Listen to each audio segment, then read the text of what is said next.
ఆమేన్. విశేషమైన తన కృపచేత దేవుడు నింపి మిమ్మల్ని అందరినీ నడిపించునుగాక. ఆమేన్. దేవుడైన యెహోవా మీకు తోడై ఉండి మీ కార్యములన్నిటినీ సఫలపరచునుగాక. ఆమేన్.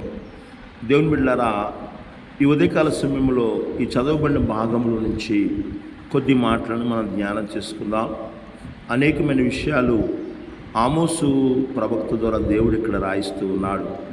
దేవుని బిడ్డలారా, తన ప్రజలైన ఇశ్రాయేలుతో దేవుడు మాట్లాడుతూ ఆనాటి కాలంలో ఉన్న ఇశ్రాయేలు ప్రజలు చేసిన పాపము ఒక దాని గురించి దేవుడు ఇక్కడ తెలియపరుస్తూ ఉన్నారు. వారు చేసిన పాపం ఏంటంటే న్యాయమును అన్యాయంగా మార్చారు. నీతి ఫలములను దుర్మార్గంగా వారు ఘోరమైన దుర్మార్గముగా వారు మార్చినట్లు మనం చూస్తూ ఉన్నాం. దేవుని బిడ్డలారా, ఉదయకాల సభ్యులు గుర్తుంచుకోవాలి. అన్యాయముగా వారు మార్చటము గమనించండి. అన్యాయం అనేది మరి అతనికి రావలసిన దానిని ఇవ్వకుండా ఆపు చేయటమే అన్యాయము. ఎవరికైనా మనం ఇవ్వాల్సినది మరి ఇవ్వకుండా ఆపు చేయటమే అన్యాయము. అదేవిధంగా ఎవరికైనా ఇవ్వాల్సిన దానికంటే తక్కువ ఇవ్వటమే అన్యాయము. అన్యాయం అంటే న్యాయం కానిది అన్యాయము. అలాగే ఎవరికైనా ఇవ్వాల్సినది ఇవ్వకుండా ఉండటం అనేది అన్యాయము. అలాగే ఇవ్వవలసిన దానికంటే తక్కువ ఇవ్వటము అన్యాయం అనే విషయాన్ని మనం గుర్తుంచుకోవాలి. ఆనాటి ఇశ్రాయేలు ప్రజలు కూడా ఇలాంటి ఒక పాపాన్ని వారు చేసి ఉండటాన్ని బట్టి దేవుడు అంటున్నాడు, మీరు న్యాయమును అన్యాయముగా మార్చి ఉన్నారు, నీతి ఫలములు ఘోరమైన దుర్మార్గముగా మీరు మార్చి ఉన్నారు.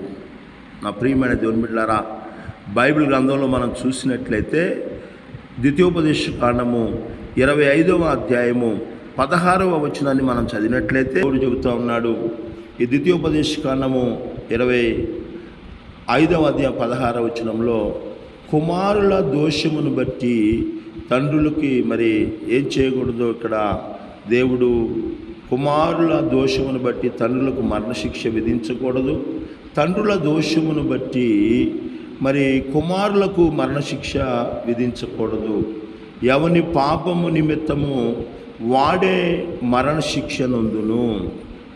దేవుని బిడ్డలారా, దేవుని వాక్యాన్ని మనం గమనించినట్లయితే ద్వితీయోపదేశ ఖండములో మరి దేవుని మాటలు మనకు తెలియచేయబడుతున్నాయి. మరి ఎవరు పాపము చేస్తే వానికే శిక్ష విధించాలనే విషయం గురించి దేవుడు ఇక్కడ తెలియజేస్తున్నట్లు మనం చూస్తూ ఉన్నాం. దేవుని బిడ్డలారా, దేవునికి అన్యాయం అంటే యెహోవాకు హేయము అనే విషయాన్ని మనం గుర్తుంచుకోవాలి. అలాగే దేవుడు అన్యాయస్తుడు కాడనే విషయాన్ని కూడా మనం గుర్తుంచుకోవాలి. దేవుడు అన్యాయము చేయుట యోబు గ్రంథము 34వ అధ్యాయం 10వ వచనంలో అక్కడ వాక్యం చెబుతుంది, దేవుడు అన్యాయము చేయుట అసంభవము. ఉదయకాల సమయంలో దేవుని బిడ్డలారా, అన్యాయముగా లాభము సంపాదించుకొని వానికి శ్రమ కలుగును. చూడండి దేవుని బిడ్డలారా, బైబిల్ గ్రంథంలో నుంచి లూకాసు వార్త 19వ అధ్యాయం 9వ వచనం కూడా మనం చూసినట్లయితే ప్రభువైన యేసుక్రీస్తు వారు ఆయన మరి యెరికో ప్రాంతం గుండా వెళుతున్నప్పుడు ఆ ప్రాంతంలో ఒక సుంకపు గుత్తదారుడు, ట్యాక్స్ కలెక్టర్ అక్కడ ఆ ప్రాంతంలో ఉన్నాడు. అతని పేరు జక్కయ్య. అతడు మరి యేసు ధనవంతుడుగా అతడు పిలువబడుతూ ఉన్నాడు. దేవుని బిడ్డలారా, ఒక అధికారి, ఒక ధనవంతుడు, మరి ఇంతటి వ్యక్తి యేసు ఎవరు అని చూడగోరి మరి యేసు ప్రభు దగ్గరికి ఆయన చూడటానికి వచ్చినట్లు మనం చూస్తూ ఉన్నాం. కానీ యేసు ప్రభు వారిని చూడటానికి కుదరల. కారణం ఏంటంటే బహుజన సమూహములు ఆయన చుట్టూ ఉన్నారు, చూడలేకపోయాడు. ఎందుకంటే జక్కయ్య పొట్టివాడైనందువలన యేసుని చూడలేకపోయాడు. నా ప్రియమైన దేవుని బిడ్డలారా, మరి ఆ మార్గంలోనే యేసు రానే ఉన్నాడని తెలుసుకొని పరిగెత్తుకొని వెళ్ళి యేసయ్య రాబోతున్న మార్గంలో ఒక మేడు చెట్టు ఉంటే ఆ మేడు చెట్టు ఎక్కి కూర్చొని యేసు ప్రభుని చూడాలి అని ఒక ఆశతో మరి ఎదురు చూస్తూ ఉన్నాడు. యేసు ప్రభు వారు ఆ జనసమూహంతో కూడా నడుచుకుంటూ వచ్చి మరి జక్కయ్య నిలిచి ఉన్న ఆ యొక్క మేడు చెట్టు కింద నిలవబడి కన్నులెత్తి చూసి జక్కయ్యతో అంటున్నాడు, జక్కయ్య త్వరగా దిగిరము, నేడు నేను నీ ఇంట ఉండవలసి ఉన్నది అని చెప్పేసి జక్కయ్యతో మాట్లాడుతున్నాడు. యేసు ప్రభు పిలిచిన వెంటనే జక్కయ్య స్పందించాడు, సంతోషంగా దిగాడు, సంతోషంగా ప్రభుని చేర్చుకున్నాడు. ఈ ఉదయకాల సమయంలో వాక్యం ఇచ్చిన నా ప్రియమైన దేవుని బిడ్డలారా, దేవుడు మనల్ని అనేక రకాలుగా పిలుస్తూనే ఉన్నాడు. చాలామంది ఆయన స్వరాన్ని వినలేక, ఆయన పిలుపుని వినలేక నిర్లక్ష్యపరులుగా ఉంటున్నారు, నిర్లక్ష్యం చేసే వ్యక్తులుగా ఉంటున్నారు. జక్కయ్య అయితే యేసు పిలవగానే వెంటనే స్పందించాడు. ఆ చెట్టు దిగి వెంటనే సంతోషముగా యేసు ప్రభుని చేర్చుకున్నాడు. వాక్యం చెబుతుంది, సంతోషముతో ఆయనను చేర్చుకొనెను. ఈ ఉదయకాల సమయంలో యేసు ప్రభుని జక్కయ్య సంతోషముతో చేర్చుకొని మరి ఆ ఇంటికి వెళుతున్నప్పుడు యేసు ప్రభు వారు కూడా యేసు ప్రభు వారితో కలిసి వెళ్తున్నప్పుడు ఆ ప్రాంతంలో ఉన్న ప్రజలందరూ కూడా ఈ విధంగా మాట్లాడుకుంటా ఉన్నారు, ఇదిగో ఈయన పాపి అయిన మనిషి వెంట బస చేయడానికి వెళుతున్నాడేనా అని చెప్పేసి ఆయన మీద సనుక్కున్నట్లు మనం చూస్తాం. చాలా సనుక్కుంటున్నారంట. యేసు ప్రభు వారు జక్కయ్య ఇంటికి వెళ్తున్నప్పుడు ఈయన పాపి అయిన మనిషి ఇంటికి వెళుతున్నాడు అని చాలా సనుక్కుంటా ఉన్నారు.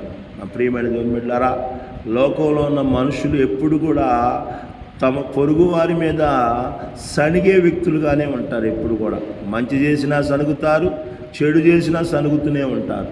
చూడండి, మాకు జక్కయ్య చేస్తున్న పని ఏంటంటే మంచి పని చేస్తున్నాడు, యేసయ్యని చేర్చుకుంటున్నాడు, యేసయ్యతో నడుచుకుంటా తన ఇంటికి వెళుతున్నాడు, యేసయ్యని తన ఇంట్లో చేర్చుకుంటూ ఉన్నాడు. ఒక మంచి పని జక్కయ్య చేస్తున్నప్పుడు జక్కయ్య మీద చాలామంది సణుగుతూ ఉన్నారు. మరి జక్కయ్య ఇంటికి యేసు ప్రభు వెళ్ళాడు. యేసు ప్రభు వెళ్ళినప్పుడు జక్కయ్య యేసయ్య ఎదుట నిలవబడి చెబుతున్న మాట ఏంటంటే, ఇదిగో ప్రభువా, నా ఆస్తిలో సగభాగము నేను పేదలకు ఇచ్చుచున్నాను అంటున్నాడండి.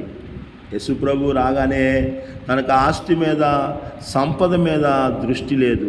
నేటి కాలంలో యేసయ్య దగ్గరికి వచ్చేదే సంపాదించుకోవడానికి వచ్చే వ్యక్తులు చాలామంది ఉన్నారు. నా ప్రియమైన దేవుని బిడ్డలారా, ఈ ఉదయకాల సమయంలో మనం గమనించాలి, యేసు ప్రభు దగ్గరికి ఎందుకు వస్తున్నావు? నువ్వు సంపాదించుకోవడానికి వస్తున్నావా? నీ వ్యాపారాన్ని పెంచుకోవడానికి వస్తున్నావా? నీ ఆర్థిక లావాదేవీలను పెంచుకోవడానికి వస్తున్నావా? కొంతమంది యేసయ్య దగ్గరికి వచ్చేదే వ్యాపార నిమిత్తం వచ్చేవాళ్ళు, కొంతమంది ఆర్థికంగా బలపడాలని వచ్చేవాళ్ళు, కొంతమంది దేవుని బిడ్డలారా ఆర్థికంగా హెచ్చించబడాలని వచ్చేవాళ్ళు, కొంతమంది. ఈరోజు ఈ ఉదయకాల సమయంలో ప్రభుని వెంబడిస్తున్న నా ప్రియమైన దేవుని బిడ్డలారా, యేసు ప్రభు దగ్గరికి ఎందుకు వస్తున్నావు నీవు? జక్కయ్య యేసు దగ్గరికి వచ్చినప్పుడు, యేసుతో మాట్లాడినప్పుడు, యేసయ్యతో నడవనప్పుడు, యేసయ్యను చేర్చుకోనప్పుడు, యేసయ్యను చూడకముందు డబ్బే ప్రధానమైన అంశంగా అతని జీవితంలో ఉంది. యేసు ప్రభు వచ్చిన తర్వాత అంటున్నాడు, ఇదిగో ప్రభువా, జక్కయ్య నిలబడుతున్నాడు యేసయ్య దగ్గర, ఇదిగో ప్రభువా, నా ఆస్తిలో సగభాగము దేవుని పేదలకు ఇచ్చుచున్నాను. పేదవారికి ఇవ్వాలని జక్కయ్య మనసు కలిగిందండి. ఈరోజు ఏ స్థితిలో మనం ఉన్నా కానీ, దేవుడు ఎంతగా మనల్ని హెచ్చించినా కానీ, దేవుడు ఎంతగా మనకిస్తున్నా కానీ, కనీసం పేదవారికి కూడా ఇవ్వలేని స్థితిగతుల్లో మనం ఉంటున్నాము. కారణం ఏంటో తెలుసండి, దేవుడు ఎంత ఇచ్చినా తృప్తి లేని జీవితాన్ని ఈనాడు మానవుడు కలిగి ఉన్నాడు. ధనవంతులను దరిద్రులను కలుగు చేయవాడు యెహోవాయే అని వాక్యం చెబుతుంది. దేవుడు నీకు ఇచ్చిన దాంట్లో నీ పొరుగువానికి, దరిద్రులకు, పేదవారికి సహాయం చేసే వ్యక్తులుగా నువ్వు ఉండాలి. ఈరోజు ఎంత దేవుడు ఇచ్చినా ఇమ్ము ఇమ్ము ఇమ్ము అనే ఒక నానుడి కలిగి ఉంటున్నాము, కానీ ఇచ్చిన దానిని పేదలకు సహాయపడే వ్యక్తులుగా మనం ఉంటున్నామా?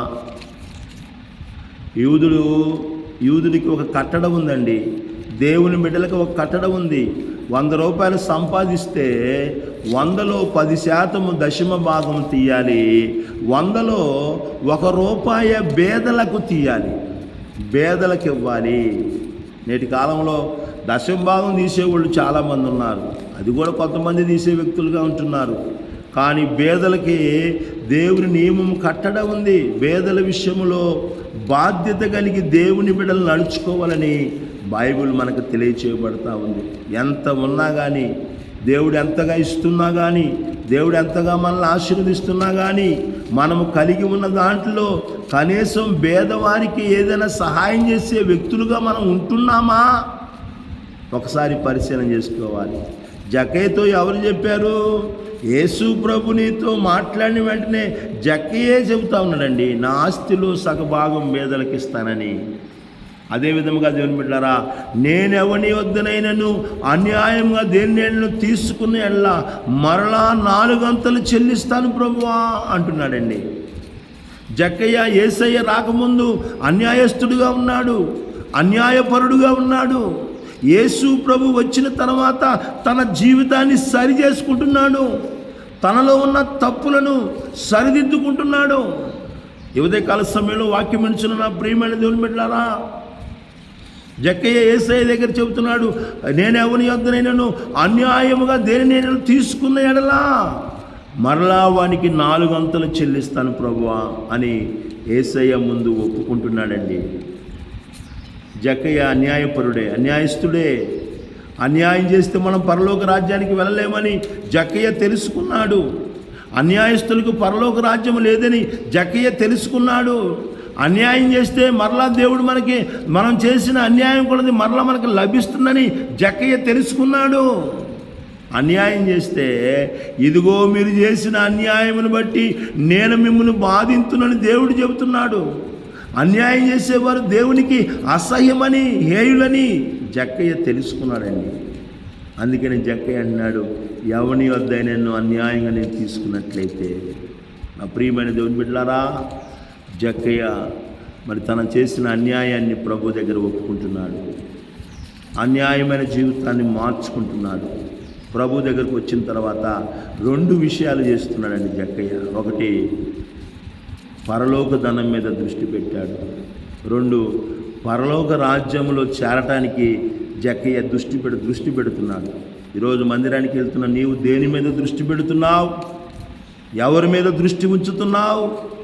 ఒకసారి పరిశీలన చేసుకోవాలండి.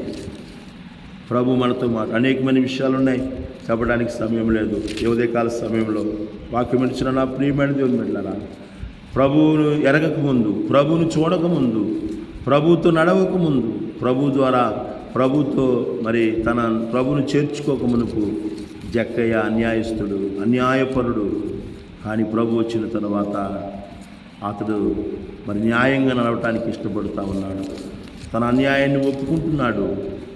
మా ప్రియమైన దేవుని బిడ్డలారా, ఎందుకంటే అన్యాయం చేసే వ్యక్తులుగా మనం ఉంటే అది దేవునికి ఇష్టం ఉండదని, అన్యాయం చేసే వ్యక్తులుగా ఉంటే దేవుడు మనల్ని బాధిస్తాడని, అన్యాయం చేసే వ్యక్తులుగా ఉంటే మరి మరలా మనకు లభిస్తుందని, అన్యాయస్తులకి పరలోక రాజ్యము లేదని, మోక్ష రాజ్యము లేదని తెలుసుకున్న మరి ఈ యొక్క జక్కయ్య తన అన్యాయాన్ని ఒప్పుకుంటున్నాడు. మన పాపములు క్షమించగలిగిన వాడు ప్రభువు మాత్రమే. మన పాపములు మనం ఒప్పుకుని ఎల్లా ఆయన నమ్మదగిన వాడును, నీతిమంతుడు కనుక సమస్త దుర్నీతి నుండి మనల్ని పవిత్రులుగా చేసే దేవుడు. నా ప్రియమైన దేవుని బిడ్డలారా, ప్రభువుని ఎరగక ముందు అన్యాయం చేశాడు, ప్రభువుని ఎరిగిన తర్వాత అన్యాయాన్ని ఒప్పుకుంటున్నాడు. ఈరోజు మన పరిస్థితి ఏంటి, ఎలా ఉంది? ప్రభువుని ఎరగకముందు న్యాయంగా నడుచుకున్నావేమో, ప్రభువుని ఎరిగిన తర్వాత ఘోరమైన అన్యాయాలు చేస్తున్నావేమో ఒకసారి పరిశీలన చేసుకున్నాం. అలాంటి వ్యక్తులుగా ఉండకుండా న్యాయాన్ని జరిగిస్తూ